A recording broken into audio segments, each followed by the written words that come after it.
ఏమొచ్చింది మన ఇంటికి? ఇంకో గెస్ట్ ఎవరు వచ్చారు? పాము ఎక్కడుంది? చూస్తుందిరా.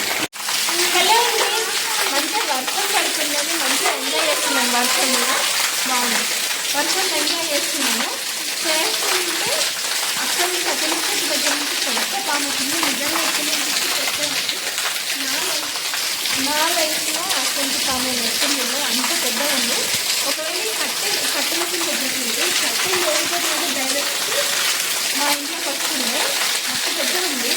వాళ్ళని తీసుకొచ్చి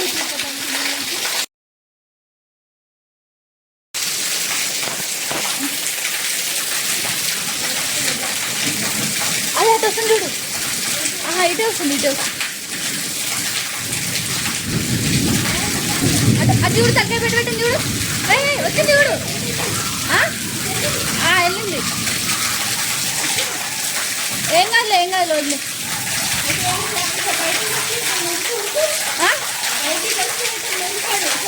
పాము అయితే మాకు తెలియదు. మేము ఇదే ఫస్ట్ టైం చూడడము. మా డాడీ వచ్చేంత వరకు అయితే మేమైతే అనకొండ వచ్చిందని అనుకున్నాం. మా డాడీకి చెప్పడం కూడా అట్లా ఎట్లా వచ్చిందో కూడా మాకు తెలియదు. అసలు చీదు కూడా ఏం లేదు. అంతసేపు మేము వర్షంలో తులసి చెట్టు దగ్గరనే మస్తు సేపు ఆడుకున్నాము. ఇంకా పర్లేదు లోపలికి వెళ్ళి తల తుడుచుకుందామని వెళ్ళేలోపు టవల్ తెచ్చుకునేంత వరకు కథం వాటర్ నుంచి సప్పు మన వచ్చేసింది. నాకు తెలిసి మేము అనుకున్నది ఏంటి అంటే వర్షంలో నుంచే పడ్డట్టుంది అనుకున్నాం. ఆ పాము అయితే చెప్తున్నా, ఆ పాము నా హైట్ ఉంది. బయట పెట్టి అది బయట పెట్టినప్పుడు అది డోర్ తీసుకొని మా ఊరికి మళ్ళీ అది లోపలికే వచ్చింది. వెళ్ళిపోయింది మొత్తం.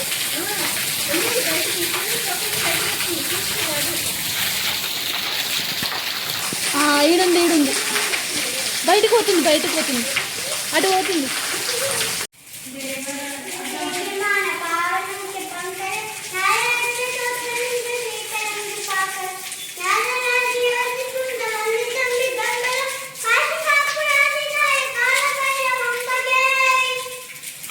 అయినా పోతలేదు నాన్న,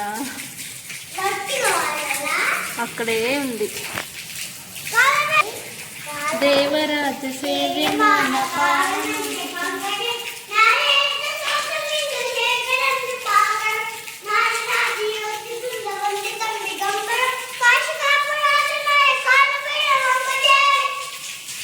మొత్తానికి మా డాడీ అయితే బాయికాడ నుంచి వచ్చినాక చెప్పిండు అది అనకొండ కాదు రక్తపింజరి అని చెప్పి. అది కరిస్తే ఆ పాము పైన ఎన్ని మచ్చలు ఉంటాయో అన్ని మంత్రాలు అన్ని కట్లో వేసుకోవాలంట.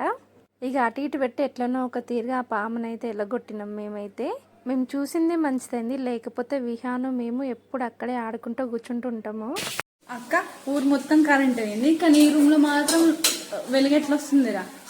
ఈ బల్బు ఛార్జింగ్ బల్బు అక్కడ హోల్డర్ కూడా లేదు. ఎక్కడ పెట్టినవరా ఎట్లా వస్తుంది? అంటే లైక్ దిస్ ఇలా పెట్టుకో. ఎక్కడికైతే అక్కడ తీసుకొని పోవచ్చు. మనం టూర్స్కి వెళ్ళినా ట్రిప్స్కి వెళ్ళినా ఫ్యామిలీస్ తోటి కానీ పిల్లలు ఉన్నప్పుడు కానీ మంచిగా. ఇప్పుడు పోయింది కదా ఇట్లా ఇక వాటర్ కూడా పెట్టుకోవచ్చు. ఓమనే కాదు,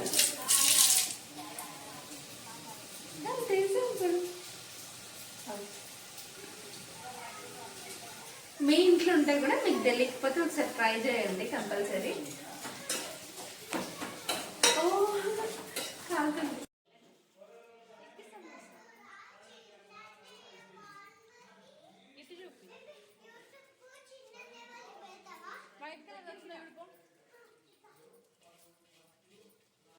ఇక సక్సెస్ఫుల్లీ ఎగ్ సమోసా అయితే చేసుకుంటున్నాము. ఫస్ట్ ఎగ్ చారన్నా ఎగ్ బిర్యానీ అన్నా చేసుకుందాం అనుకున్నాం. కానీ మా డాడీ వచ్చేటప్పుడే మా కోసం మటన్ తీసుకొని వచ్చిండు. కాబట్టి ఇంకా వేస్ట్ చేయడం ఎందుకు, వర్షం పడుతుందిగా వేడివేడిగా ఏమన్నా చేసుకొని తిందామని చెప్పి ఎగ్ సమోసా అయితే చేసుకున్నాం. ఇటు సైడ్ సమోసా చేస్తుంటే మా అమ్మ అటు సైడ్ బగారన్నం వండుతుంది వేడివేడిగా. బగారన్నంతో పాటు మటన్ కర్రీ. సడన్ సర్ప్రైజ్గా మా అత్తమ్మ కూడా ఎన్ని రోజులు మా అమ్మ వాళ్ళ ఇంటి దగ్గర ఉన్న రోజు మా డాడీ మా కోసం కళ్ళు స్నాక్స్ కంపల్సరీ తీసుకొస్తాడు. మీరు ఎప్పుడైనా కళ్ళు తాగిరా? తాగండి, సూపర్ టేస్ట్ ఉంటుంది. అండ్ అట్లనే హెల్త్కి కూడా చాలా మంచిది.